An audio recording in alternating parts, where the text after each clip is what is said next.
I'd have my back facing the door, so in case like somebody did like barge in. For 5 years, 23-year-old Aaron Emerson tried to Sometimes I would hide it like in my vent. hide his struggle with addiction. I would like hide it in like newspapers. Aaron's dad, Wes, says his son's drug habit started at 15. It began with the marijuana usage. From there, he turned to prescription drugs as strong as Oxycontin and eventually progressed to using heroin. Right here was where I used to do it. Would find that there was less money in my wallet than I knew I had. But the money Aaron was stealing from family wasn't enough to support his growing habits. Eventually my habit was anywhere from like $50 to $100 a day. People have to get money to pay for the drugs. Where do they get money from? They victimize members of the community. In and out of jail for things such as theft, Aaron Emerson was convicted of 3 felonies. These are all the postcards that I got while I was in jail. And this is just like my cell that I was in. Something that Judge Donald Allen says is common among drug addicts. And this is just anecdotal, but there's probably 80 to 85% of the people that are defendants in criminal cases that have substance abuse issues. Substance Abuse Services for Community Mental Health Director Eric Ann Spence explains. Substance abuse staff will screen and evaluate you, and if you meet criteria, they do a full assessment, and then they get you into group and individual therapy while you're in the jail. Some help is there, but helping these addicts isn't what the Department of Corrections is meant to do. They're honest enough to tell you we're in the housing business and the moving business, not in the treatment business. That's somebody else's gig. Jail stints here at Ingham County Jail didn't stop Aaron from using.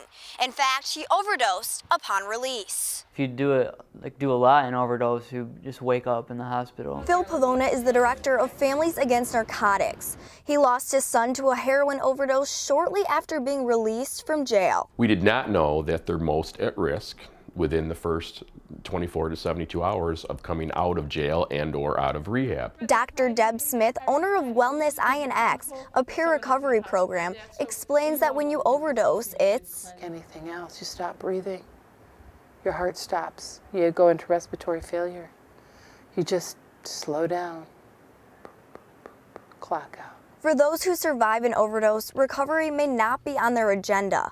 Pavona says they have to want to be clean, and for Aaron, that day came when I had to go live at the homeless shelter in Lansing for a little bit, and that combined with the overdose and just seeing how my family treated me and not wanting me around was what finally did it. Aaron's parents contacted Smith at Wellness INX to get Aaron some help. She then put them in touch with Pavona, who became the family's recovery coach. My first meeting with Aaron was really going over to talk to his father and mother. Unknowingly, Pavona says he has a stronger tie to Aaron than he thought. I was back in my room and I could hear Phil talking about his son that died, and once he said Eric Pavona, I was like, oh my God, that is who I was in jail with. We began to talk. He reached into his pocket and he pulled out a piece of paper and opened it up and asked me if this was my son.